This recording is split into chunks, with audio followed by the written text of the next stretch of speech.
Hi everyone, this is my Hoya Caudata Sumatra. This is not a Hoya undulata because the leaves are much more smaller.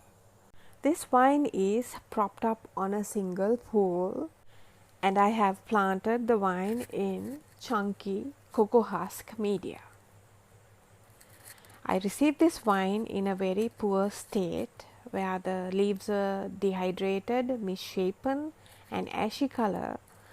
So I didn't want to immediately change its growing setup into semi-hydro or introduce a new media.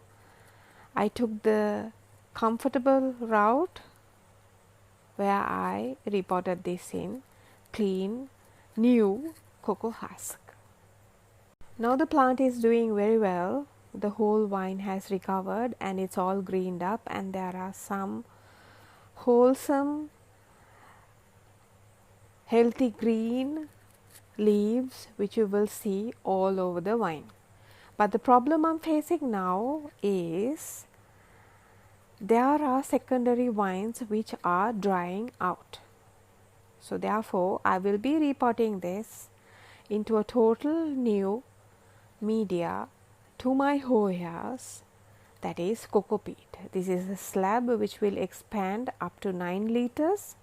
I have already used this with some of my Dischidias.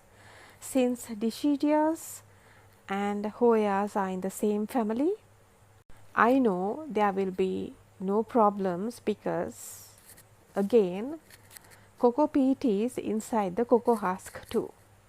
So neither the Hoya or the media will create problems for each other, I'm sure of that.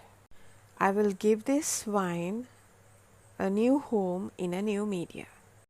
When you look inside, the roots are actually doing well, but there's a huge ant colonization happening. And not only that, there are mealybugs too. So I will add more water onto this cocoa husk and slowly untangle my roots with minimal breakage. Afterwards, I will sterilize the whole root bulb, including the majority of the bottom part of the vine, with hydrogen peroxide, so that will eliminate any remaining eggs from the roots too.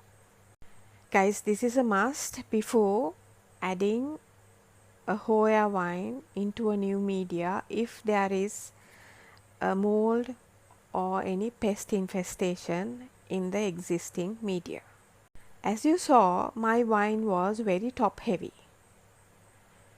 How I untangled the whole vine was by holding it upside down and starting from bottom up and untangling it from the pole.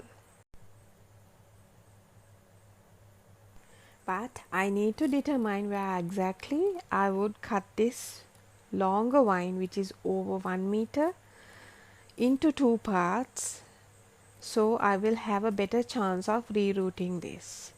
For that, you need to find out a spot where leaves are less. But if you do not find such a spot, you need to look for a leaf which is very smaller than the rest of the leaves.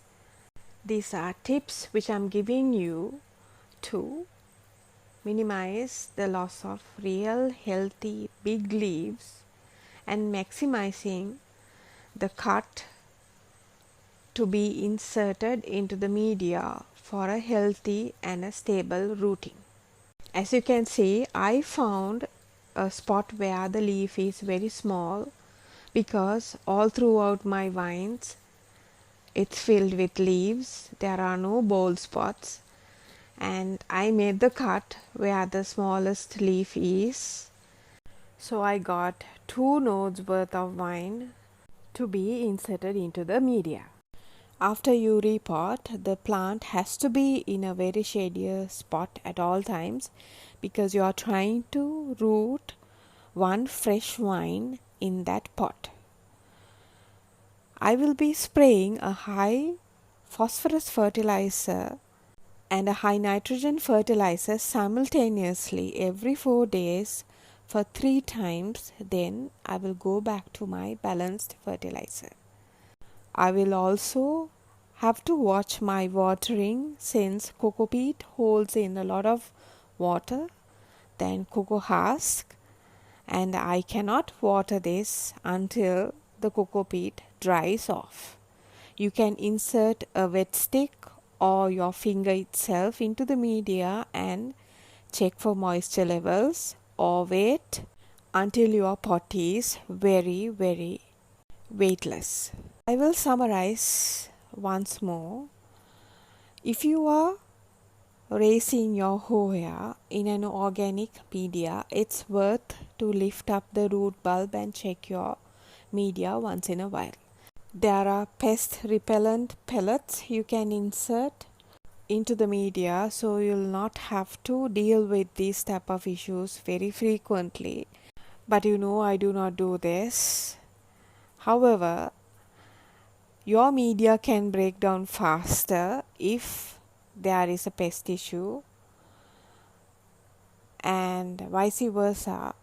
Pests are easily attracted to degrading media too.